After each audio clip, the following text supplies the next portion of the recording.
आज हम जिस कहानी पर बात करने वाले हैं वो माँ श्वेता देवी की लिखी हुई है। नाम है रॉन्ग नंबर। हम्म। कहानी का सार देखें तो बहुत सीधा है। हम्म। एक आदमी को आधी रात में एक फोन आता है और उसकी दुनिया पूरी तरह से बदल जाती है। बिल्कुल, पर ये कहानी सिर्फ उस एक फोन कॉल की नहीं है ना? नहीं, बिल्कुल नहीं। ये इस बात की पड़ताल है कि हमारा दिमाग मतलब एक ऐसे सच से जिसे हम बर्दाश्त नहीं कर सकते, उससे बचने के लिए क्या क्या कर सकता है। हाँ। आज हम इसी कहानी की गहराइयों में उतरेंगे और देखेंगे कि कैसे एक मामूली सा फोन कॉल वो दुख, इनकार और याददाश्त के बीच की एक एक जंग का मैदान बन जाता है। और ये कहानी इस मायने में खास है कि ये हमें कुछ बताती नहीं है, बल्कि महसूस कराती है। अच्छा। हाँ, मतलब लेखिका ने कहीं भी सीधे सीधे नहीं लिखा कि किरदार तीर्थंकर चटर्जी उनके मन में क्या चल रहा है। सही बात है। हमें उनकी बातचीत से, उनके सपनों से और वो अपने आसपास की दुनिया को कैसे देख रहे हैं, उससे सब कुछ समझना पड़ता है। मतलब हर चीज एक सुराग है। बिल्कुल। कहानी का हर छोटा बड़ा हिस्सा, उनके मन के अंदर जो उथल-पुथल मची है, उसका एक सुराग है। ये एक तरह की मनोवैज्ञानिक जासूसी है। मनोवैज्ञानिक जासूसी, ये शब्द मुझे बहुत पसंद आया। हम्म। तो चलिए फिर पहला सुराग पकड़ते हैं। कहानी की शुरुआत होती है रात के 1 बजे, जब तीर्थ बाबू के घर का फोन बजता है। आधी रात को बजने वाली फोन की घंटी वैसे भी दिल में एक डर तो पैदा करती है। बिल्कुल, क्योंकि उस वक्त अच्छी खबरें कम ही आती हैं।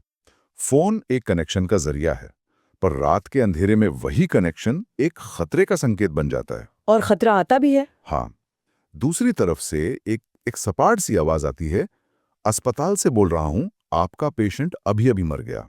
अब ये सुनकर तो कोई भी इंसान सकते में आ जाएगा। हम्म, सवाल पूछेगा, कौन पेशेंट, क्या नाम है? हाँ, लेकिन तीर्थ बाबू ऐसा ऐसा कुछ नहीं करते। कुछ भी नहीं। उनका जवाब बस एक छोटा सा वाक्य होता है, रॉन्ग नंबर, और वो फोन रख देते हैं। ये जो प्रतिक्रिया है, कुछ अजीब नहीं है। ते ही हमारा हाथ अपने आप पीछे हट जाता है ना? हम्म। वैसे ही एक असहनीय सच को सुनते ही उनके दिमाग ने उसे फौरन खारिज कर दिया। रॉन्ग नंबर कहना महज एक जानकारी देना नहीं है, ये सच के खिलाफ उठाई गई पहली ढाल है। पहली ढाल। हाँ, वो उस आवाज को, उस खबर को अपने घर में, अपने दिमाग में घुसने से पहले ही दरवाजे पर रोक देते हैं, और यहीं से उनके इनकार का लंबा सफर शुरू होता है। और ये ढाल उठाते ही घर के अंदर एक और मोर्चा खुल जाता है। उनकी पत्नी सविता। हाँ, उनकी पत्नी सविता जाग रही होती हैं। वो पूछती हैं कहाँ से आया था। हम्म। तीर्थ बाबू पहले तो सच को छुपाने की कोशिश करते हैं, लेकिन जब सविता को पता चलता है कि कॉल अस्पताल से थी, तो उनकी घबराहट वो साफ दिखती है। और यहीं हमें पहली बार उनके बेटे दीपंकर के बारे में पता चलता है। जो घर पर नहीं है। हाँ, जो घर पर नहीं है। यहाँ पति पत्नी के बीच का जो तनाव है, वो देखने लायक है। सविता हकीकत का सामना करना चाहती है, चाहे वो कितनी भी कड़वी क्यों ना हो। उसके सवाल सीधे हैं। बिल्कुल सीधे। अगर वो नीरेन के पास होता तो चिट्ठी क्यों नहीं लिखता? वो जवाब चाहती है। वो उस अनिश्चितता को खत्म करना चाहती है। और दूसरी तरफ हैं तीर्थ बाबू, जो एक झूठी कहानी की दीवार खड़ी कर रहे हैं। हम्म। वो पूरे यकीन से कहते हैं कि उनका बेटा दीपांकर लखनऊ में है, अपने कजिन नीरेन के पास, और वहां से दिल्ली जाने की तैयारी कर रहा है। वो अपनी पत्नी को, या शायद जैसा आपने कहा, खुद को ही यकीन दिला रहे हैं। हाँ, वो सिर्फ एक कहानी नहीं गढ़ रहे, वो एक एक वैकल्पिक हकीकत बना रहे। एक ऐसी दुनिया जहां उनका बेटा सुरक्षित है। और इस दुनिया को बचाने के लिए वो किसी भी हद तक जाने को तैयार हैं। बिल्कुल। सविता के आंसू उस दुनिया की दीवारों में दरार डालने की कोशिश करते हैं, हम्म। और तीर्थ बाबू हम्म। वो फौरन उस दरार को भरने लगते हैं। हम्म। ये एक बहुत ही मार्मिक दृश्य है, हम्म। जहां दो लोग एक ही गम को बिल्कुल अलग अलग तरीके से जी रहे हैं, एक उसे बाहर निकालकर, और दूसरा उसे अंदर दफना कर। और इसी बातचीत के दौरान जब वो अपनी पत्नी को चुप करा रहे होते हैं, तब उनके मन में एक बहुत ही गहरा सवाल उठता है। हम्म। वो खुद से पूछते हैं, आदमी संतान की चाहत क्यों करता है? ये महज एक सवाल नहीं है, ये तो पूरी तरह से टूट जाने की आहट है। सही बात है। वो उस रिश्ते की बुनियाद पर ही सवाल उठा रहे हैं, हम्म। जो उनकी जिंदगी का शायद सबसे बड़ा मकसद रहा होगा।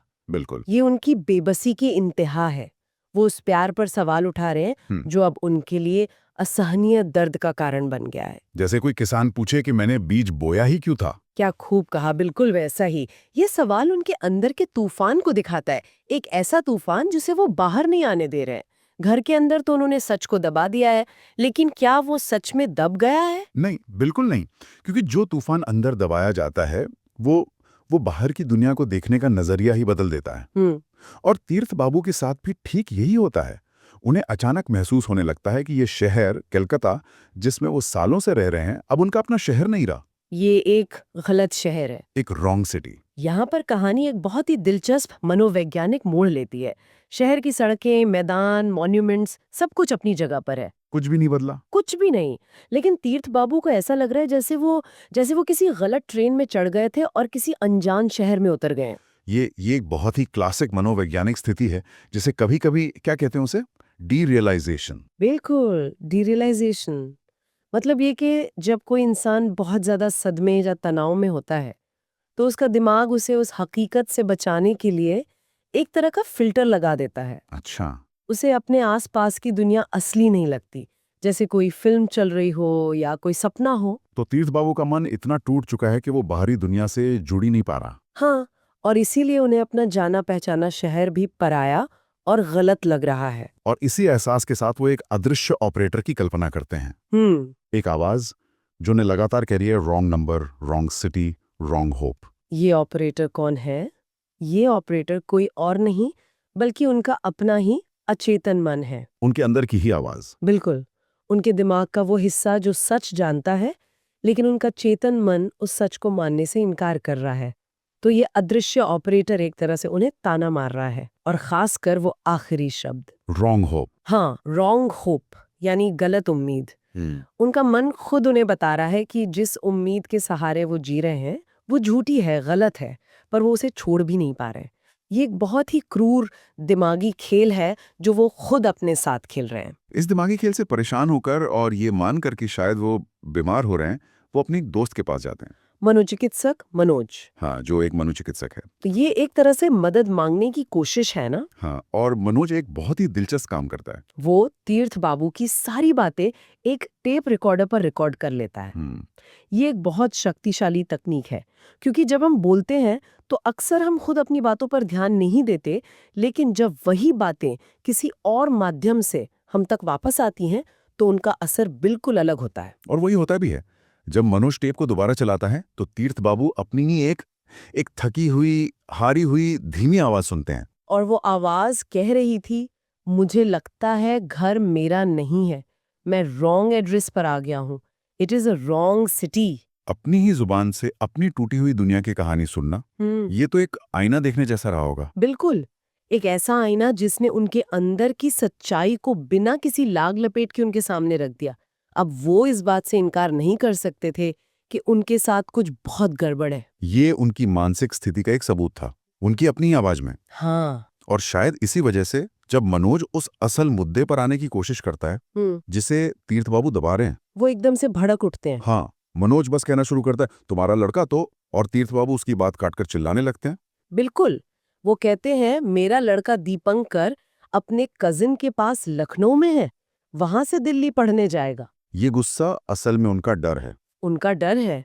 मनोज उस दुखती रग पर हाथ रख रहा था जिसे वो दुनिया से छुपा रहे हैं, और उनका दिमाग उस सच्चाई से उन्हें बचाने के लिए फौरन एक दीवार खड़ी कर देता है।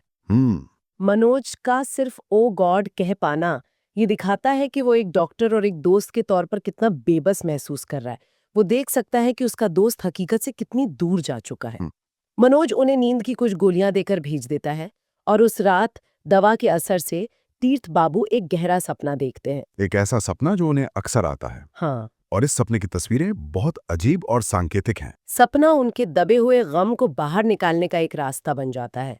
जो शोक, जो विलाप वो जागते हुए नहीं कर पा रहे हैं, वो अब सपने में करते हैं। हाँ, सपने में वो देखते हैं कि कलकत्ता की मशहूर चौरंगी सड़क पर लाखों लोग पत्थर के बुत बने खड़े हैं, कोई हिल नहीं रहा, कोई बोल नहीं रहा, और बीच सड़क पर खून फैला है। और उस खून के पास एक प्रौढ़ स्त्री है जो पुराण की जना है। जना। वो अपने बेटे प्रवीर के लिए छाती पीट पीट कर रो रही है। ये जना कौन है और तीर्थ बाबू के सपने में क्यों आती है? जन्ना महाभारत की एक पात्र है। कहानी के अनुसार उसके बेटे प्रवीर को अर्जुन ने युद्ध में मार दिया था। जन्ना अपनी बेटे की मौत का बदला लेना चाहती थी। वो दुख और विद्रोह का एक शक्तिशाली प्रतीक है। तो तीर्थ बाबू का मन तीर्थ बाबू का मन अपने दुख को आवाज देने के लिए उस पौराणिक किरदार का सहारा ले रहा है।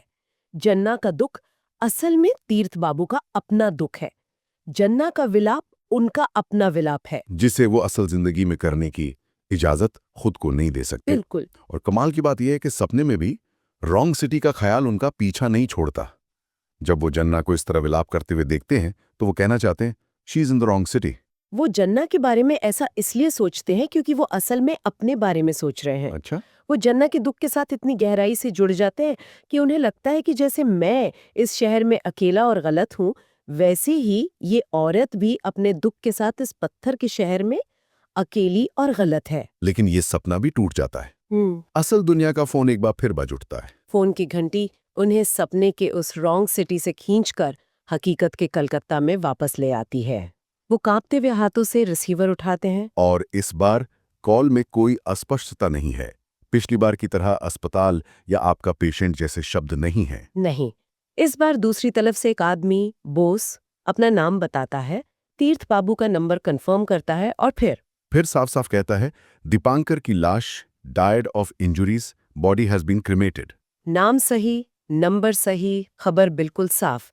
हकीकत अब दरवाजे पर दस्तक नहीं दे रही, वो दरवाजा तोड़कर अंदर आ चुकी है। ऐसे में तीर्थ बाबू क्या करते हैं? ऐसे में जब इनकार करने की कोई गुंजाइश नहीं बचती, तब तीर्थ बाबू अपना सबसे बड़ा और आखिरी इनकार करते हैं। वो पूरी ताकत से चिल्लाते हैं, नहीं, नहीं, रॉन्ग नंबर, और फोन पटक देते हैं। लेकिन वो सिर्फ फोन पटकते नहीं हैं, वो कुछ और भी करते हैं जो बहुत मायने रखता है। वो रिसीवर को उठाकर क्रेडल से अलग रख देते हैं। हाँ, और ये कहानी का चरम बिंदु है। रिसीवर को अलग रख देना सिर्फ एक फोन कॉल को काटना नहीं है, ये बाहरी दुनिया से, हकीकत से अपना कनेक्शन हमेशा के लिए काट देना है। अब कोई और फोन नहीं आ सकता। कोई और सच उन तक नहीं पहुंच सकता। उन्होंने खुद को हकीकत की दुनिया से पूरी तरह अलग कर लिया है। और इसके बाद वो वापस अपने बिस्तर पर चले जाते हैं। कहानी की आखिरी पंक्तियां बताती हैं कि उनका अब सिर्फ एक ही मकसद है। जैसे भी हो, वो सपना एक बार और देखना ही होगा। वो जागती हुई दुनिया के सच से भागकर सपनों की उस दुख भरी दुनिया में जना के पीछे जाना चाहते हैं। बिल्कुल, उन्होंने चुनाव कर लिया है। हकीकत और वहम के बीच की लड़ाई में उन्होंने वहम को चुना है, क्योंकि हकीकत का कलकत्ता अब उनके लिए रहने लायक नहीं बचा। उन्हें अब सपने के उस रॉन्ग सिटी में ही पनाह मिल सकती है। हाँ, जहाँ कम से कम उनके दुख को जना के रूप में एक आवाज तो मिली हुई है। उन्होंने इनकार को ही अपनी नई और स्थायी हकीकत बना लिया है। तो रॉन्ग नंबर सिर्फ एक फोन कॉल की कहानी नहीं है। ये इस बात का एक गहरा मनोवैज्ञानिक अध्ययन है कि इंसान का दिमाग सदमे से कैसे निपटता है। ये दिखाती है कि कैसे एक असहनीय सच से बचने के लिए एक इंसान अपनी पूरी दुनिया को ही गलत मान सकता है। गलत शहर, गलत पता, गलत उम्मीद, और आखिर में सच बताने वाला फोन कॉल भी गलत। और कहानी हमें एक बहुत बड़े सवाल के साथ छोड़ जाती है। हाँ, जब सच्चाई इतनी भयानक हो कि उसे बर्दाश्त करना नामुमकिन हो जाए, तो क्या दिमाग का अपनी एक अलग झूठी दुनिया बना लेना जिंदा रहने का एक तरीका है, या ये अपने आप में ही सबसे बड़ी त्रासदी है? ये सोचने वाली बात है। हकीकत को स्वीकार करने का दर्द और हकीकत को नकारने का अकेलापन, इन दोनों में से ज्यादा तकलीफदेह क्या है? कहानी का अंत तीर्थ बाबू के हकीकत पर सपने को चुनने से होता है। यह हमें सोचने पर मजबूर करता है, जब असलियत बहुत दर्दनाक हो जाए तो खुद को बहलाने और खुद को पूरी तरह खो देने के बीच की रेखा कितनी धुंधली हो सकती है। और कि कभी जिंदगी में ऐसा मोड़ आता है जब एक रॉन्ग नंबर ही वो अकेला जवाब बन जाता है जिसे कोई सुनना चाहता है।